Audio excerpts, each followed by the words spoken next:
Please, give it up for Audra Norwood.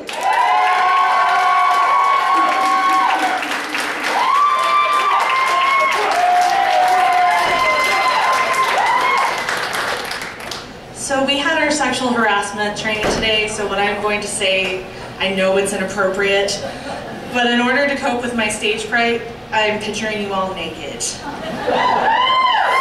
Except for you, honey, what's the point? But I just thought I should get that out of the way to make this a little less awkward. I can't really help being this way. I developed really early. Yeah, it was great being the only 8-year-old with a D cup. It's the only time I think a girl ever hides in the bathroom because her boobs are too big. Now that I have made the 18+ worth your while, I have ADHD. A lot of people don't believe that ADHD is a thing, but that's okay, I don't believe in assholes.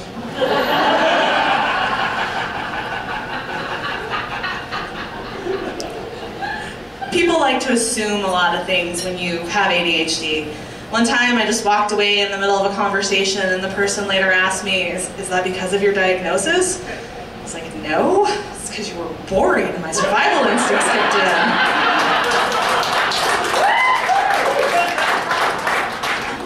Another devastating consequence of ADHD is that I get lost all the time.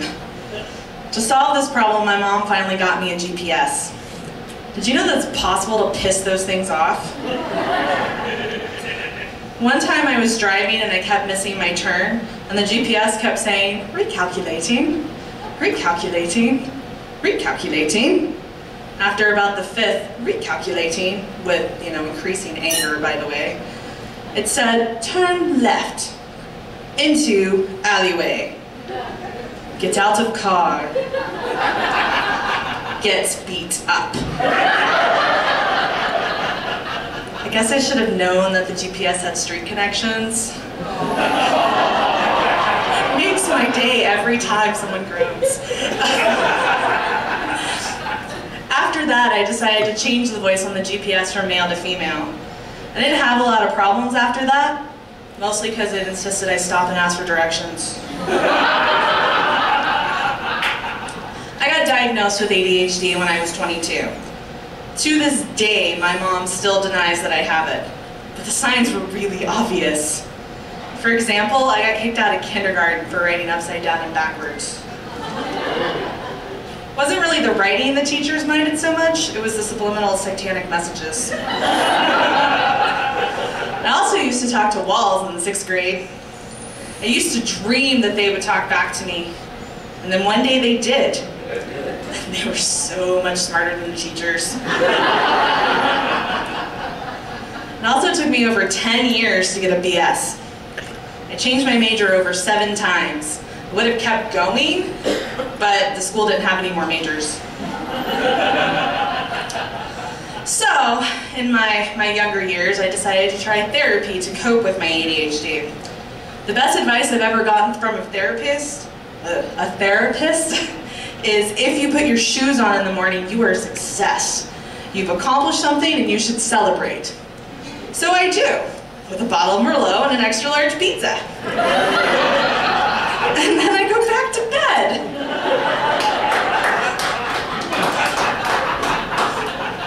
And it may be a good idea to celebrate those small achievements in your day, but it gets really exhausting really fast. By the time I get to my pants, I've already celebrated 16 times, and I'm passed out. So instead, I've decided to use self-exploration as a means of therapy. Thanks to online quizzes, I've learned all sorts of things about myself. I know that my spirit animal is a moose, and that I am most like Big Bird from Sesame Street. And most importantly, I know which Disney prince is right for me.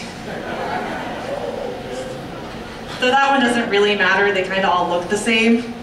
And the happy ending thing, it's just like real life, fictional. Speaking of fiction, the new DSM was released. There's been a lot of controversy surrounding that thing. Did you know that in the DSM-5 they've lowered the criteria so much that almost anything is a diagnosis? Yeah, for mental illness, they've lowered it to one symptom, breathing.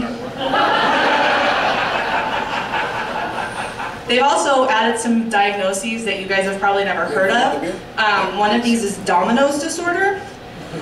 That's when you order pizza alone on Saturday night, and then you ask for extra forks for your friends.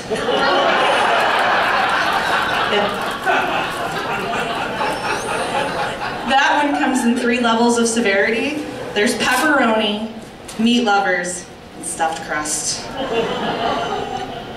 They've also identified Ben and Jerry's disorder. Class 1 is when you think you're healthy because you pour Slim Fast over your ice cream.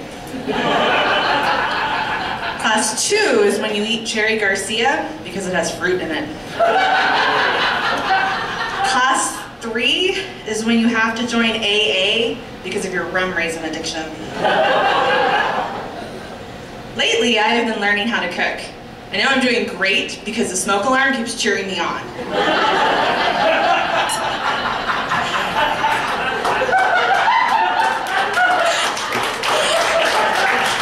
It's a group of people over there who know. I also accidentally summoned a demon while making a cheesecake. It tasted like hell. While I'm up here talking to you guys, I really need to get something else off my chest. I'm a huge nerd. I work in finance. I'm a big fan of Doctor Who, Star Trek, and role-playing games.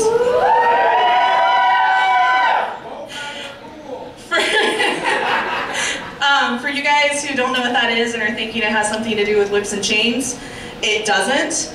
It is actually where you sit around and pretend to be someone else with your friends. That's in the DSM-5 too.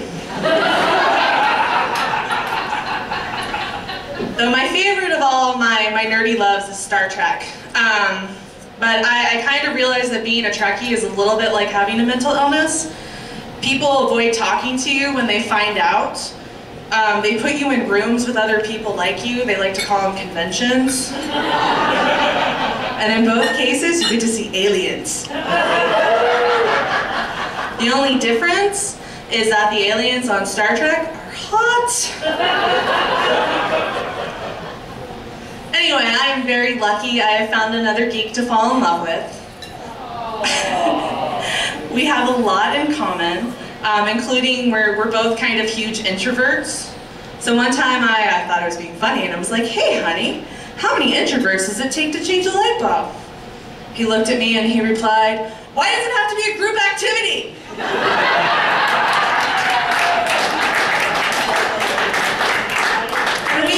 We've been together for a little while now, and I'm starting to realize that relationships really change a lot over time. At the beginning, he was very accommodating. He was always, "Yes, dear," to whatever I asked. Now we argue about all sorts of little things, like what to have for dinner, what show to watch on TV, where should we hide the bodies? I mean, the closet is getting so full. Our date nights have changed a lot too. We used to go out a lot, and now we mostly sit around in our pajamas. Every once in a while, he'll ask, "Do you ever feel like we're not romantic anymore?" To which I will respond, "I am wearing pants. I am a success."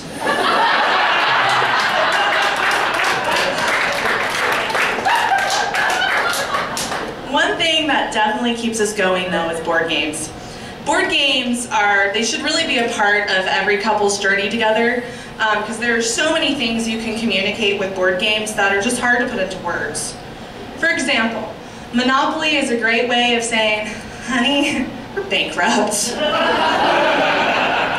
And we like to use risks to decide who gets what side of the bed, and then blanket distribution. Pictionary, it's kind of obvious. It's really the only way men communicate. And then Twister is, "Guess what I want to do tonight?" And then there's Sorry, which is probably the most important of all. We'll be playing that a lot after the show tonight. Because as gamers, we're pretty competitive. We like to see who can finish first with, you know. Yeah, guess who's winning? That one. Of course, Where do you think we got the term 1 minute man? Told you we'd be playing Sorry tonight. That is it for my time. If you guys could give my boyfriend a hand, because this is the second show he's